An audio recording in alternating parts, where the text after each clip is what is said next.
one example of the kind of thing that I'm interested in is the so-called baptism scene, right at the very beginning with John the Baptist in the Jordan.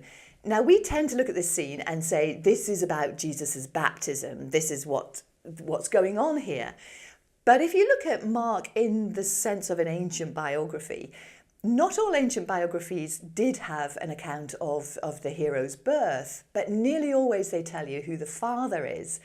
And I think if you read Mark in the expectation that you're going to be told very soon about paternity, that actually puts that whole baptism scene in a slightly different framework. Now we see that what this scene is actually doing is telling us who the father is. So I think it's no accident that Mark doesn't mention Joseph or any of Jesus's biological family at this point. What happens here is that this is an adoption scene. I agree with the people who think that this is where Jesus becomes the Son of God. And so paternity, that all-important aspect, is actually there right at the beginning. It's not what we're looking for, because we're thinking, well, why are we not told who Jesus's real father is? But of course, in the framework of Mark's gospel, it's who his true father is. And it's at this point that Jesus is adopted as the Son of God. Another example of why reading Mark as an ancient biography is interesting is to do with character and characterization within the gospel. Character, of course, has been quite popular in recent years, particularly through the lens of narrative criticism. But narrative critics tend to look at character as if the Gospels were a short story, and so they're analysing characters in terms of characters in a modern story and looking at round and flat character traits. But when you look at an ancient biography, there's actually some really interesting things there about characterization. Now, of course, ancient people did know that character could be hugely complex. But within the historical and biographical tradition, characters tend to be much more flat. And the reason for that is that they tended to embody certain character traits. So, and the idea again was because they're all to do with using them as examples and as models. The whole sort of Greco-Roman education system was to do with seeing stories and looking at characters and modelling yourself on them. So in the historical and biographical books, characters tend to function as examples of either virtue or vice, or sometimes something in between. And so that's actually interesting in terms of looking at the characterization of Jesus himself throughout Mark's Gospel.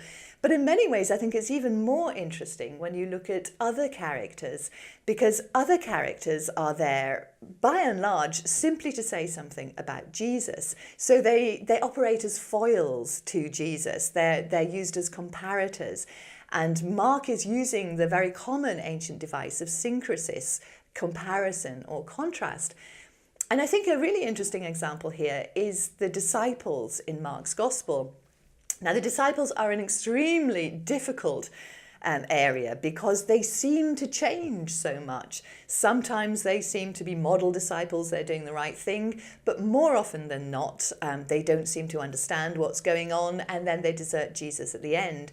And people have tried to sort of work out a narrative arc for them.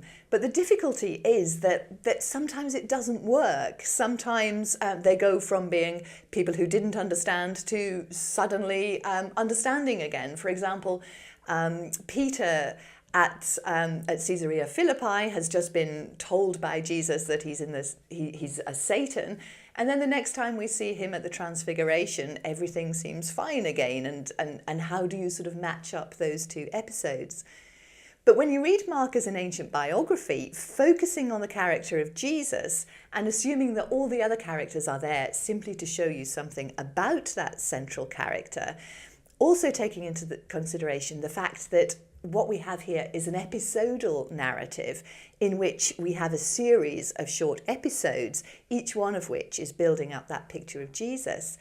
I think you begin to see the disciples in a rather different way. So some of the early scenes with the disciples have them acting as good followers. They follow Jesus, they drop what they're doing, and they form a community around Jesus.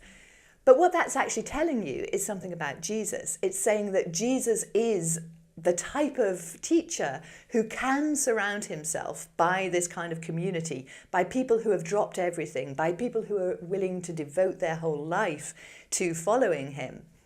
As we move into the middle section of the gospel, the disciples don't understand anymore. They're continually lacking in understanding, asking questions, asking stupid questions, not knowing what's going on. And again, you could say that that's saying something negative about the disciples. But if you turn that round and say, actually, that's telling you something again about Jesus. It's contrasting Jesus with these disciples. The disciples find it hard to understand Jesus because the teaching of Jesus is hard to understand. But also by continually asking questions, they enable Jesus to elaborate on his teaching.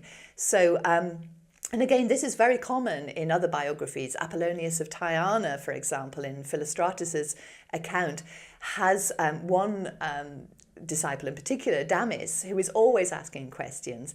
And I don't think we think anything worse of Damis. The point is that he's providing pegs for Jesus continually, for Apollonius continually to be explaining what he means a little bit more. I think that feature is more pronounced in Mark's Gospel than anywhere else that I've found it, but certainly that idea of disciples being there to ask questions, I think, is quite normal. And then as we moved into the final section of Mark's Gospel, the disciples all abandon Jesus. And again, I think you could say, well, that says something about the disciples, but more importantly, it's saying something about Jesus himself. It's contrasting Jesus's endurance, Jesus's willingness to lay down his life, Jesus's obedience to the Father, his bravery in a sense, with that weakness of the disciples. So Jesus comes across as stronger, more single-minded than they are. But also I think it's very important for Mark to have Jesus die alone, because although his death is something that followers are going to imitate themselves, he says, take up your own cross, imitate his death. There's also a strong sense in Mark's Gospel in that Jesus's death has a redemptive quality that other deaths don't. And so I think it's important for him that Jesus goes to his death alone, abandoned by everybody else. So in a sense, the whole emphasis is on Jesus alone. There's no extraneous information there. We're just looking at Jesus. We're just watching Jesus die the most shameful slave's death.